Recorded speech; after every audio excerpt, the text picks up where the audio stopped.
Bien, aquí entrando en el tiempo correcto, exacto, preciso. Y también entendiendo que Dios está haciendo algo muy, muy especial. Dios está llevando a cabo el propósito, el plan que Él estableció y se nos olvida por algún momento que Dios tiene todo el control, pues retomémoslo.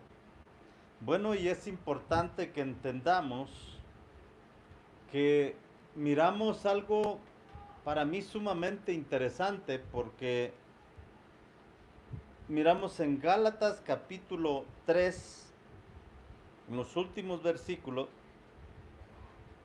en los últimos dos versículos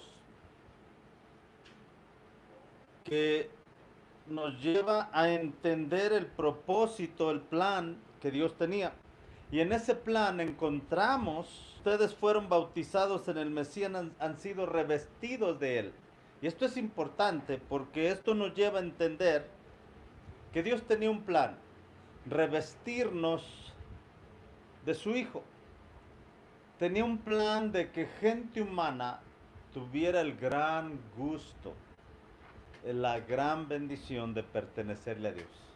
Esto es algo, yo creo, sumamente interesante y poderoso, porque nos lleva a entender esta gran bendición de que sabemos que somos hijos de Dios.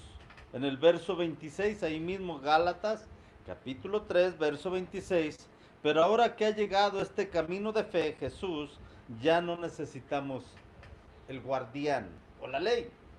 Y esto suena así como que, porque ya no hay judío o griego, esclavo, libre, hombre, mujer, pues ustedes todos son uno en el Señor Jesús. Y si son del Mesías, son hijos de Abraham y herederos otra vez según la promesa. La vez pasada miramos, la promesa viene a Abraham, la ley viene 430 años después y luego otra vez la promesa, el Mesías, el Salvador, el Redentor. Y vimos entonces en Gálatas 4, el verso 2, desde el verso 1 para ir entendiendo, piensen en la siguiente manera. Si un padre muere y deja una herencia a sus hijos pequeños, esos niños no están en la mejor situación que los esclavos, aunque cuando se hagan mayores de edad, serán dueños, verdaderos dueños de todas las posesiones de su padre. Pero mientras están niños, en nada difiere del esclavo, aunque son señores de todo. En el verso 2, tienen que obedecer a sus tutores hasta que cumplan la edad establecida por el padre. Y esto es importante. Esto mismo sucedía a nosotros antes de que viniera el Mesías. Éramos como niños, éramos esclavos de los principios espirituales básicos de este mundo. Otra vez, no viene el Mesías, promesa, ley. La promesa era, iba a venir el Mesías. La promesa era, van a ser ustedes hijos de Dios. Mientras nos llega la promesa, bajo la ley ustedes solamente pueden ser siervos, esclavos. Bajo la misma ley nos estaba apuntando que el Mesías vendría. Y esto era importante porque nosotros no somos judíos, no conocemos muchas cosas de la ley, muchos de los rituales, pero pensemos un poquito por qué ellos hacían tantos sacrificios, tantos reglamentos que tenían que seguirse, porque ellos sabían que era la forma de ser un individuo diferente en este mundo. Ahora, es interesante cómo Dios le da una instrucción a Josué. Nunca apartará de tu boca este libro de la ley, sino que vas a meditar en él de día y de noche, para que guardes y hagas conforme a todo lo que en él está escrito. Porque entonces harás prosperar tu camino y todo te saldrá bien. Entonces, la misma ley traía consecuencias de prosperidad. La misma ley traía forma de que nosotros fuéramos exitosos. Entonces, en la promesa vas a ser padre de muchedumbre, te voy a bendecir. En Génesis 12 le da una instrucción ahí en el verso 2 a Abraham, quiero que seas un bendecido, pero tú vas a ser de bendición a las naciones. Entonces esto era importante la misma ley nos dice, te puede bendecir Dios. Pero en la promesa nos dice, en esa bendición era para que entraras a tu herencia. ¡Wow! Si ser un bendecido es bueno, imaginémonos entonces que es ser un heredero. Heredero de Dios y coheredero con el Señor Jesús. Ahora, si pensamos de esta manera, entonces nosotros podemos analizar las cosas diferente. Porque ya no soy un esclavo. Ya no soy un esclavo del Señor. Ah, sí, no, del Señor sí. Ah, perdón, me equivoqué. Debo ser un esclavo de la justicia, pero ya no del miedo, ya no de aquello que nos esclaviza. Ya no importa qué tipo de virus venga, esté o exista, estamos viviendo bajo la gracia, el favor y bajo la unción como un hijo de Dios. Amén. Eso nos lleva a otro punto. Porque Jesús, no recordamos, bueno, yo no recuerdo en la Biblia que diga que empezó a tener algún tipo de enfermedad. Ah, ¿por qué? Ah, qué bueno que preguntan. ¿Cómo que? Porque nosotros sabemos, bajo Romanos 8:4, que estamos viviendo bajo la ley del Espíritu de vida. Y si esto es así, entonces debemos entender que Dios planeó, estableció que en la misma ley pudiéramos ser prósperos, bendecidos. Pero si eso era en la ley, ¿qué será bajo la gracia? Ahora, entendiendo esto, entonces nosotros que vivimos bajo el Espíritu, ya no estamos bajo la ley. Y como somos hijos, entonces sanidades, liberaciones, prosperidad, salvación, redención, pureza, santidad, es mía. ¿Por qué? Porque es pastor. Ahora, ¿habrá una escritura que nos dé algo de eso? Hay muchas escrituras, pero les voy a dar una. En la primera de Corintios capítulo 1, verso 30 y 31. Primera de Corintios capítulo 1, verso 30 y 31. Dios nos ha unido al Mesías Jesús. En esta nueva traducción viviente nos dice, nos ha unido, nos hizo uno. Y Dios hizo a Jesús que fuera para nosotros sabiduría, justificación, redención. Pero en esta traducción nos dice, Dios hizo que Él fuera sabiduría misma para nuestro beneficio. El Mesías nos hizo justos ante Dios, nos hizo puros y santos y nos liberó del pecado. A ver, yo creo que no lo debe de decir así. Verso 30 otra vez. A ver, un momento. Sabios, justos, puros, santos y libres del pecado. Yo creo que está hablando de otro tipo de gente. No podemos ser los mexicanos al grito de guerra. Yo creo que esto aplica a los judíos, al pueblo escogido, pero ¿cómo puede aplicar a un simple mexicano que fruta vendía? ¿Cómo pudiera aplicar a un individuo como usted que está ahí viendo? Como tú, joven. ¿Cómo puede aplicar que seas un individuo sabio, justo, puro, santo y perdonado, redimido o rescatado o liberado de cualquier esclavitud del pecado? Eso suena muy bonito, pero si fuera verdad eso, es verdad. Vimos que la ley fue el indicador, el guarda, el protector, para indicarnos que vendría el que era el heredero de esa promesa. En ti serán benditas todas las naciones de la tierra. A través de la simiente de Abraham serán benditas todas las naciones de la tierra. Ahora, esa simiente, ya vimos que era Jesús, y en esa simiente nos da, y lo hemos estado analizando, nos dice que el cumplimiento de la ley es por fe en Jesús. El que está sumergido en la fe de Jesús, ese individuo cumple la ley. Y yo sé que esto, algunos dicen, no lo creo, Mateo. Bueno, es difícil. Es difícil, pero es verdad. Y lo vimos. Y si usted necesita verlo de nuevo, pues va a tener que buscarle por ahí. Porque cubrimos ampliamente eso con varias escrituras. Ahora, otra vez, no es posible que el Señor Jesús nos hizo, en esta nueva traducción viviente dice, nos hizo justos ante Dios, nos hizo puros, santos y nos liberó del pecado. Lo hizo Dios sabiduría para nosotros, lo hizo que nos hiciera justos, puros, santos y libres de pecado. Libres de pecado. ¿Qué quiere decir eso? Que no hay ni una sola mancha, ofensa o contaminación ni en mi alma ni en mi espíritu ante Dios. Eso no quiere decir que no existe. He aquí el Cordero de Dios que quita el pecado del mundo. No que quitó o quitará, que quita.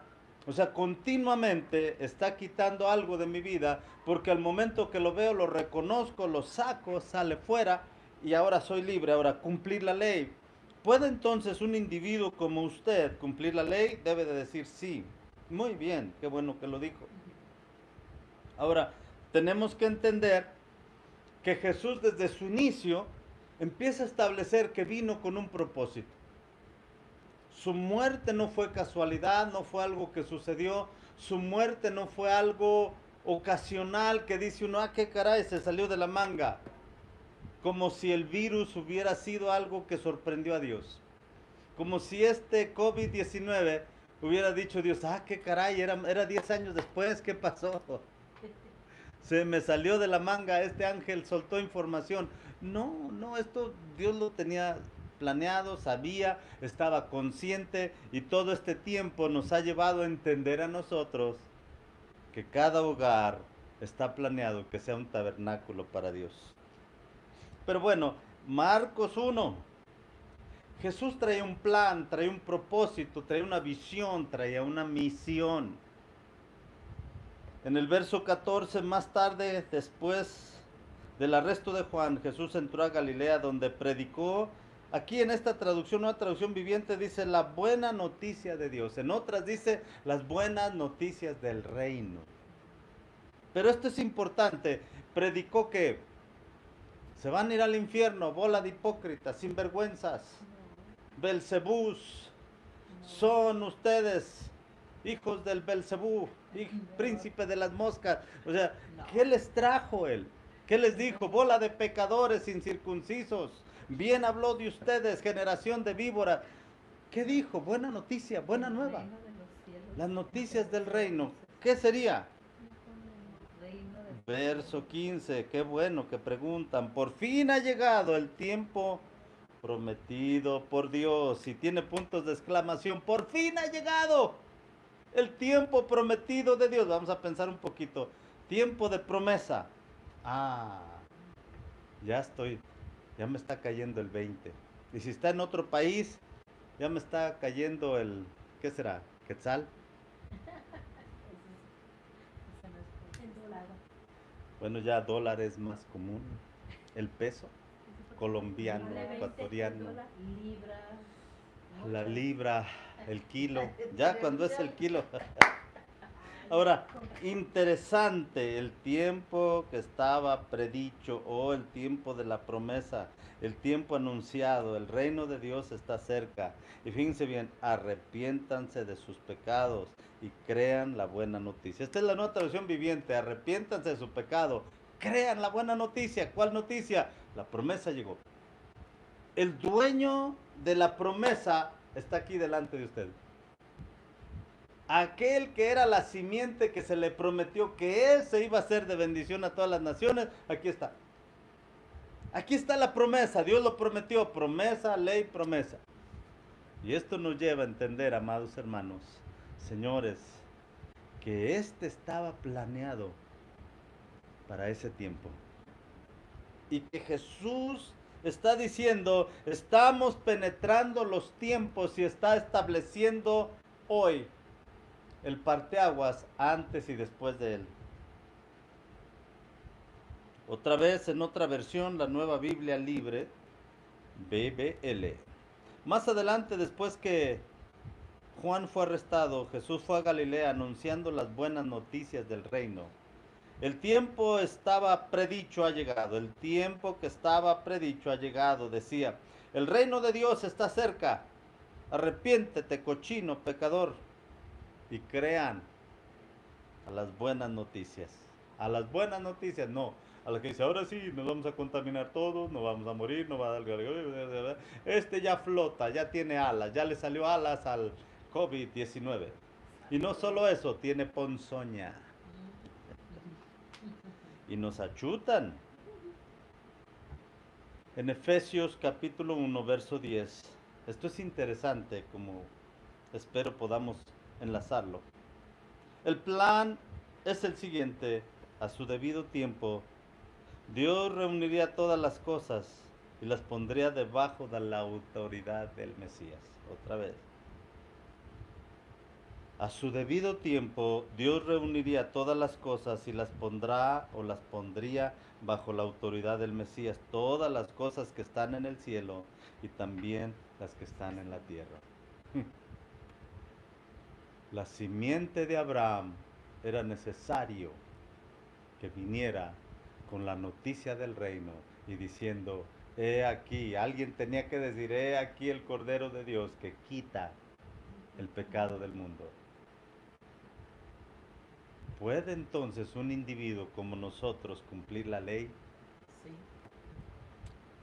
Ahora, interesante, porque para que el reino de Dios se estableciera y la autoridad estuviera, tenía que pasar algo. Nosotros a lo mejor no tenemos esa revelación, esa verdad muy adherida a nosotros, pero los judíos sabían, esperaban, ellos estaban anhelando que llegaría aquel. Ahora, qué interesante y qué tormento para el diablo, porque iba a venir uno que le iba a pisar la cabeza. Iba a venir uno que iba a ser la simiente de Abraham. Y cuando le promete a Abraham, esta bendición va a ser para tu simiente. Y en tu simiente serán benditas todas las naciones de la tierra. Imaginémonos al enemigo asustado y diciendo cada que nace un chiquillo, este va a ser, este va a ser. Y se muere y dice, ay, no fue. Y este va a ser. Y sale un Sansón, sale un David, sale un Daniel. Este va a ser, este va a ser. Pero se mueren y sigue. Y de repente, años después, nace un Jesús, el Mesías. Y ahí dice, ¿será este? Pero de repente lo tiene colgado en un madero. Y en ese madero colgado, la fiesta que pudo haber hecho, porque en el Salmo 22 nos dice que bestias rodearon a Jesús. Sí, obviamente no está hablando de los ignorantes humanos, sino está hablando de, en mi opinión, de seres espirituales que hicieron fiesta y de repente lo ven colgado y llega al punto donde muere. Yo no me puedo imaginar la gran fiesta que hicieron o pudieron haber hecho en el infierno diciendo, si este es el que más estragos hizo en el mundo espiritual y ya lo matamos, se acabó. Este no es la simiente. Pero pensando de eso, en Hebreos 9, todo Hebreos 9 nos dice acerca de la alianza o el pacto inicial. Y esto nos lleva a entender de la carpa, el lugar donde estaba la presencia de Dios. Nos lleva entonces a pensar que el arca de la alianza o del pacto estaba ahí. Y ellos sabían que el sacerdote pudiera entrar siempre y cuando ese año hubiera sido un año de pureza, de limpieza, y era su tiempo de ejercer. Ellos sabían, una vez al año. Pero había los dos lugares, el lugar santo y el lugar santísimo. El lugar santísimo, el sumo sacerdote entraba una vez al año y a hacer sacrificios por los pecados de él y por los pecados de ignorancia del pueblo. Y en el verso 6, así dispuestas todas las cosas, los sacerdotes entran continuamente en la primer parte de la tienda, lugar santo, para celebrar culto. Pero en la segunda parte entra únicamente el sumo sacerdote una vez al año, con la sangre de las víctimas ofrecidas por sus propios pecados y por los que el pueblo comete inadvertidamente. Con esto, fíjense bien, verso 8, con esto quería dar a entender el Espíritu Santo que mientras ha estado en pie la primera tienda de la presencia, el camino del verdadero santuario permanecía cerrado. Otra vez, nos está dando a entender que mientras eso podía llevarse a cabo, entonces todavía no venía lo permanente, lo eterno. Todavía no se manifestaba la simiente de Abraham. Ahora, esto es interesante porque nos lleva a entender que era una señal. También vimos la vez pasada que una de las señales que obtuvimos el derecho de ser hijos de Dios es que podemos decirle a Dios papá. Pero también entendimos que otra de las señales o indicadores es que nuestra vida cambia, y desde luego que cambia, desde luego que es transformada, desde luego que todo mejora, todo es diferente. Ahora tenemos que entender, Dios tiene siempre el mejor plan. Así es. Y nos lleva entonces a ver las cosas un poquito diferentes. Porque aquí nos dice, mientras estaba ese tabernáculo en pie, no se podía actuar de otra forma. No había. Todo estaba así y así tenía que continuar. Ahora el verso 8, con esto quiere dar a entender el Espíritu Santo que mientras estaba de pie la primer tienda de la presencia, el camino del verdadero santuario permanecía cerrado. Todo lo cual tiene un alcance simbólico refiriendo a nuestro tiempo. En efecto, las ofrendas y sacrificios presentados ahí eran incapaces. Aquí la palabra que usa es perfeccionar interiormente a los que la presentaban. Otra vez, perfeccionar. En unas dice santificar, en otras dice hacer completamente aceptos. Y esto nos lleva a entender que entonces, ¿por qué lo hacían? Porque era parte importante, ¿me das el agua? Era parte muy importante del ritual de la ley. Ahora, si era parte importante del ritual de la ley, mientras estaba en pie, entonces lo que regía en ese lugar era la ley, no la gracia. Era la ley, no la promesa. Verso 10. Eran simplemente alimentos, bebidas y ritos purificatorios diversos, o para purificar diversos utensilios y rituales. Observaciones todas ellas exteriores, válidas únicamente hasta el momento en que se instalara el nuevo orden de las cosas, no un nuevo orden mundial, pero el nuevo orden. O sea, ya había algo establecido, pero acuérdense, primero fue la promesa, y 430 años después, para proteger el camino a la promesa, viene la ley. Y después, alrededor quizás de unos 2000 años, llega la promesa o la simiente de Abraham, donde la promesa iba a cobrar vida.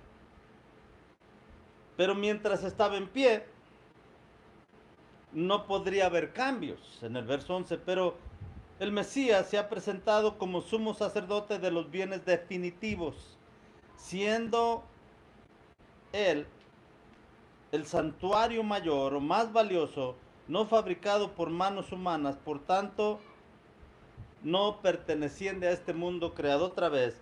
Recordemos, mientras estaba en pie el tabernáculo, mientras estaba existiendo ese tabernáculo, no podía entrar la promesa. Qué curioso, ¿verdad? En Lucas capítulo 23, vea conmigo, qué interesante esto. Porque mientras existía la tienda, la carpa, el tabernáculo, no podía establecerse lo nuevo, lo eterno, lo definitivo en unas traducciones, en otras dice lo eterno o lo que permanece. Y el Espíritu Santo nos estaba dando a entender que era importante, muy importante entender que eso era temporal y pasajero, que los rituales y sacrificios temporales que se hacían no podían perfeccionar a los que lo efectuaban. Un momento, perfeccionar. Entonces, ¿Dios quería que fueran perfectos? ¿Acaso Jesús usaría alguna frase en alguna ocasión? Sean perfectos como vuestro Padre es perfecto. La perfección. Lucas 23, verso 44, como a las 12 del día, el sol dejó de brillar. Todo el país quedó en oscuridad. COVID-19. Ay, Hasta las 3 de la tarde, fíjense bien, mediodía, 3 horas de oscuridad, el primer eclipse. La cortina del templo, ah, la cortina del templo se partió en dos, de arriba abajo. ¿Qué quiere decir esto? ya se rasgó la cortina. Pues que la cortina no aguantó el trancazo. Que la oscuridad algún travieso le dio navajazo. Pero si entendemos que eran aproximadamente de 5 metros de alto, Más. este, ¿de cuánto, doña Rosa? Pero, Pues de aquí al cielo. ¿de qué es el santo Dios? La cortina del templo, fíjense bien, era importante porque se rasgó y aquí nos dice cómo se rasgó. De arriba abajo. Del cielo. Del cielo. ¿Por qué era importante que se rasgara?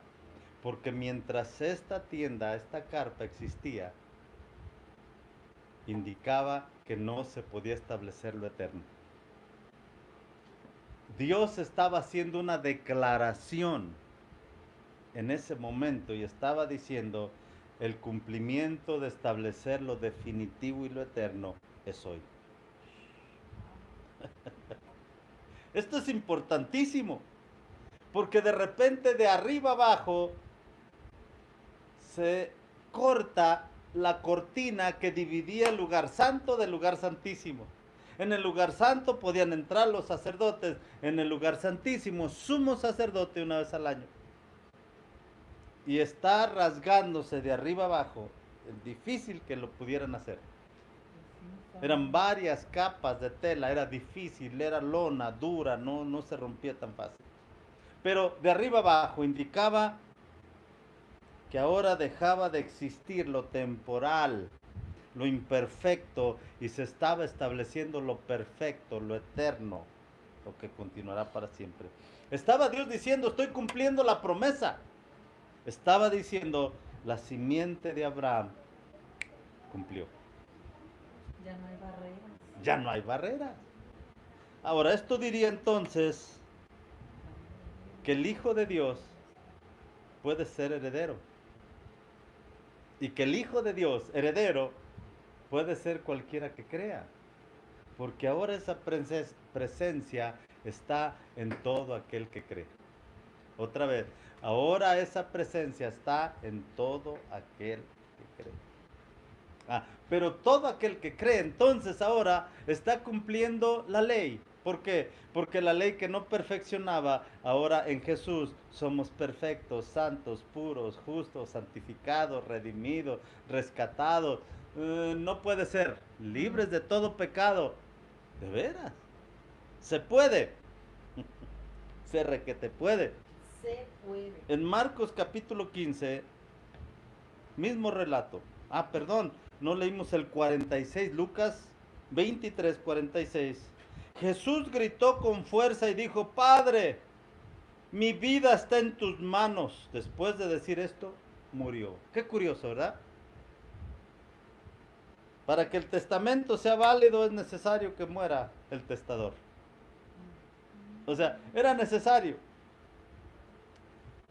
En Hebreos 9 vimos que el Espíritu Santo estaba indicándonos que mientras ese tabernáculo existiera no podría venir lo eterno, lo definitivo.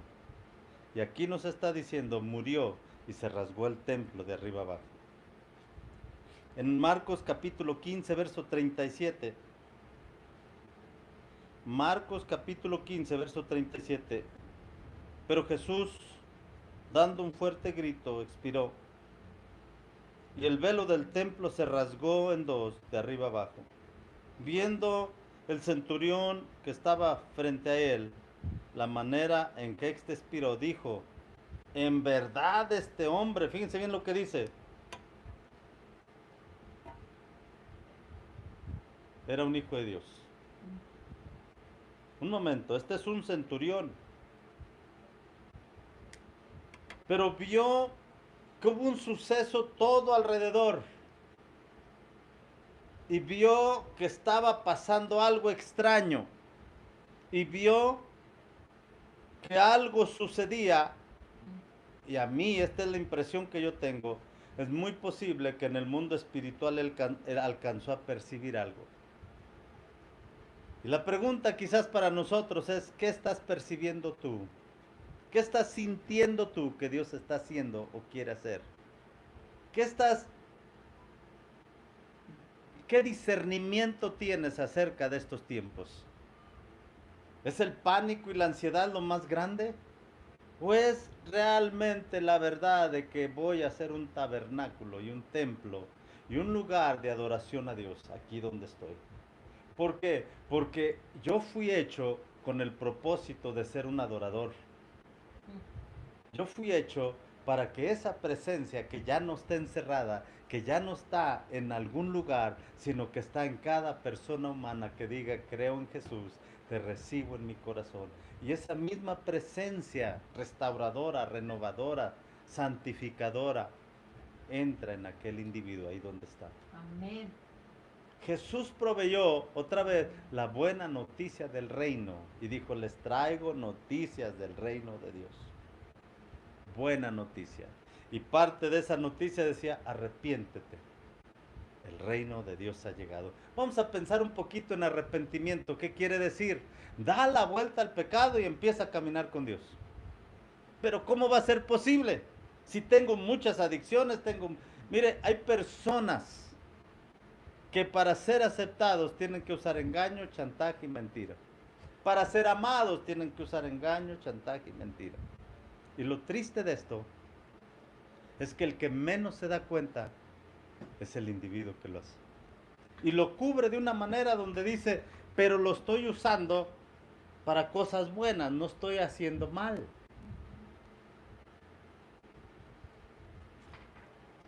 Qué rica agua, muchas gracias.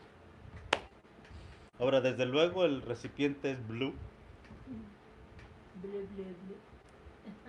porque dicen que por eso el océano es azul. Porque los peces dijeron blue, blue, blue.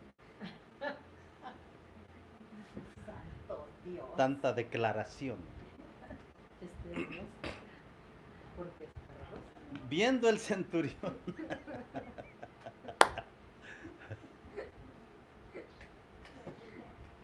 El centurión dijo, en verdad este hombre era hijo de Dios. Ahora, ¿qué te hace diferente? ¿Qué te hace un hijo de Dios? Pues no sé, ¿cómo me porto? Ah, si como te portas te hace hijo de Dios, deja mucho que desear. Como me va en el trabajo, eso indica que soy un hijo de Dios. Wow. Bueno, entonces como son mis hijos. Wow. Bueno, como es mi papá. Como es mi mamá. ¿Qué te hace un hijo de Dios? Qué pregunta tan excelente. En Hebreos capítulo 9, vamos a ver 2 versículos. Hebreos 9, verso 11. Hebreos capítulo 9, verso 11 dice, pero el Mesías se ha presentado como sumo sacerdote de los bienes definitivos, eternos, siendo él un santuario, siendo él mismo un santuario mayor y más valioso, no fabricado, hecho por manos, o por tanto que pertenezca a este mundo creado, un santuario no hecho de manos. Y luego en el verso 12 dice, entró una vez por todas en el lugar santísimo, con la sangre, no con la sangre de machos cabríos o de toros, sino con la suya propia. Y dice aquí esta frase, la Biblia para los hispanos rescatándonos así, para siempre. A ver un momento. rescatándonos así para siempre. Existe la posibilidad entonces que la raza humana tenga oportunidad de ser un rescatado, redimido, santificado y glorificado para siempre. Para siempre. Esto es definitivo para toda la eternidad. Que jamás puede cambiar ese tipo de naturaleza, ni que fuera un hijo de Dios. Amén, lo soy. Lo soy. Porque si eres un hijo de Dios, esto te aplica, pero si no, no. Ahora, ¿qué te hace un hijo de Dios? Pues ya le dijimos, El que mi papá, yo soy tercera generación de evangelásticos. No, porque Jesús es mi Señor. Entonces no. Porque creí en él.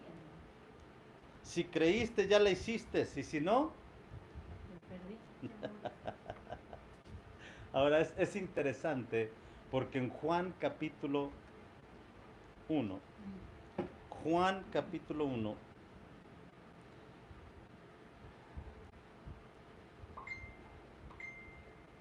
el diablo y sus achichincles está engañando al creyente. Pues no quiere que les prediquen el evangelio a la gente. Y luego ya por ahí nos dice, después de andar en la luz y conocer la verdad, qué triste es volver al mundo y servirle al chanclas. Desde el verso 1, en el principio ya existía la palabra, en el principio ya existía la palabra y la palabra estaba junto a Dios y la palabra era Dios. En el verso 2, Juan 1:2, en el principio estaba junto a Dios, todo fue creado por medio de ella y nada se hizo sin contar con ella. Y luego nos dice en el verso que sigue, era la vida, era ya vida en ella y esa vida era la luz de la humanidad, luz que resplandece en las tinieblas y nos lleva al verso 14. Quiero brincar unos versículos por cuestión de lo que quiero cubrir y cuestión del tiempo. En el verso 13 nos dice, estos son los que nacen no por generación natural, por impulso pasional o porque el ser humano lo desee, sino que tienen por padre a Dios. Y en el verso 14 dice, y la palabra se encarnó y habitó entre nosotros y vimos su gloria, la que corresponde como Hijo único del Padre, lleno de gracia y de verdad. Juan dio testimonio de él, proclamando, este es aquel de quien yo dije, el que viene después de mí es superior a mí porque existía antes que yo. Y en el verso 16, vea conmigo qué precioso es esto. En efecto, de su plenitud, todos hemos recibido bendición tras bendición. Otra vez, de su plenitud participamos nosotros, gloria tras gloria, bendición tras bendición. Plenitud, ¿qué quiere decir plenitud? Un recurso, una semilla inagotable, sin faltar. Déjeme ver, de su plenitud, ¿qué tiene plenitud? ¿Qué tiene tanto Dios? Todo. De su plenitud participamos todo. En el verso 17 otra vez para llevarnos a lo que estamos viendo, porque la ley fue dada por medio de Moisés, pero la gracia y la verdad nos vinieron por medio, para ponerlo bien claro aquí, por medio de nuestro Señor Jesús. La gracia y la verdad, ley no fue primero, gracia fue primero. Gracia, ley, gracia, o promesa, ley, promesa, o la simiente de Abraham, guardada por la ley, para que en el tiempo, conforme el Padre determinara, se estableciera y se hiciera carne y habitara entre los humanos. Y fíjense bien, la promesa son palabras que Dios le dio a Abraham. Y la palabra se encarnó. La promesa se encarnó, cobró un cuerpo humano y vivió entre nosotros. Porque quiere decir que las promesas de Dios tienen vida. Si Dios te da una palabra de promesa, wow, se va a cumplir. Amén. Creo. La razón por qué se va a cumplir es porque es palabra de Dios. Esta es palabra de Dios. Alabado sea el Señor. Así es, gloria a Dios. Esta es palabra de Dios, vida eterna. Me emociona esto porque el enemigo seguro va a venir contra nosotros y ha venido contra nosotros. Algunos de nosotros ni siquiera nos hemos dado cuenta que ya vino contra nosotros y ya se fue todo golpeado. Y nosotros como si no pasó nada. Y dicen, ay, no sé, como que sentí algo, sentí un viento. Verso 17 otra vez, la ley fue dada por medio de Moisés, pero la gracia y la verdad nos vinieron por medio de nuestro Señor Jesús. A Dios nadie le vio jamás, sino el Hijo único. Y aquí lo pone así con una frase que casi no quiero ni leerla. El Hijo único que es Dios. Y vive en íntima unión con el Padre. Nos la ha dado a conocer. Yo quiero que vea conmigo. En ese madero quien colgaba era Jesús hombre, pero el ungido Dios. O lo ve diferente. Jesús el Hijo de Dios y el ungido Mesías. El enviado. Y ahí estaba colgado en un madero el Hijo de Dios. Sin culpa, sin contaminación, sin nada que el diablo pudiera acusarlo. La razón por qué hoy podemos decir, podemos ser hijos de Dios, es porque Él cargó la culpa de cada uno de nosotros. La razón por qué las sanidades es el alimento de los hijos, es porque Él pagó. El castigo de nuestra paz fue sobre Él, y por sus heridas fuimos curados.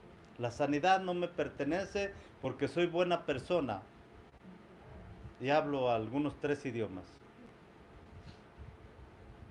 Me pertenece porque Jesús pagó el precio. Me pertenece porque alguien hizo algo para causar que eso viniera. De su plenitud, fíjense bien, de su plenitud, todos participamos. Gracia sobre gracia. Ahora, nos dice otra vez, Moisés trajo la ley y la ley fue buena.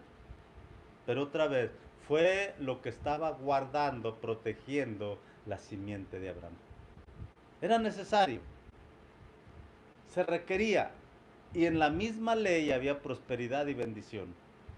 ¿Cuánto más, amados hermanos, en esta gracia en la que estamos? Ahora sí, veamos verso 10. En el mundo estaba la palabra, y aunque el mundo fue hecho por medio de él, el mundo no le conoció. Vino a los suyos, a quien les dio la promesa, y los suyos no le recibieron. Pero a cuantos lo recibieron y creyeron en él, les concedió el llegar a ser hechos hijos de Dios. Fíjense bien qué interesante. Creó al mundo, creó a los humanos, pero les dio una promesa a la descendencia de Abraham. Y se guardó la ley ahí. Y los que tenían el guardián de esa simiente, vino a ellos. Y los que guardaban al guardián de esa promesa, dijeron, no te conocemos, no te queremos.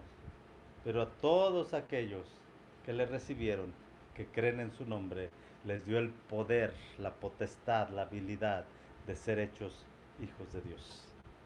Y tomamos de la plenitud de esa gracia para poder tener la gracia de nacer de nuevo y recibir la naturaleza divina y dejar de ser niños atados en la ley y entrar a ser hijos de Dios. Esto nos lleva a un punto donde a lo mejor alguno está batallando y sufriéndole y peleando para vencer algo. No tienes que pelear tú. Deja que la gracia y el poder de Dios entre y descansemos en Dios. No es hacer algo para continuar atado, es ser un adorador y dejar que las ataduras caigan porque soy un hijo de Dios. No porque lo merezca, no porque lo gane, sino porque alguien ya lo ganó. Papi precioso, hoy oramos por aquellos que están sintonizándonos, que necesitan un milagro, que necesitan una liberación, que necesitan una sanidad o provisión. Hoy oramos en el nombre de Jesús y queremos tomar de tu plenitud, sin importar el país donde están, sin importar la condición en que estén.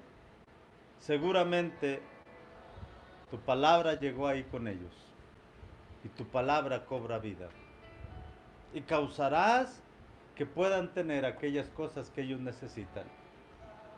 Tú ves cada corazón, Dios. Hoy oramos que no solo haya provisión, sino que haya dirección que los lleve a una intimidad profunda contigo. Porque no hay nada más valioso que recibir esa gloria que un día se desprendió de esa carpa, de esa tienda donde estaba guardada. Y hoy puede entrar en el corazón de aquellos. Papi precioso, recibimos respuestas, soluciones. Y hoy bebemos de tu gracia y dejamos que de tu plenitud se sacien corazones sedientos. Tu palabra nos dice, bienaventurado el que tenga hambre y sed de justicia, porque será saciado. Sea gente que se sacia de tu gracia y tu bondad, en el nombre de Jesús. Amén.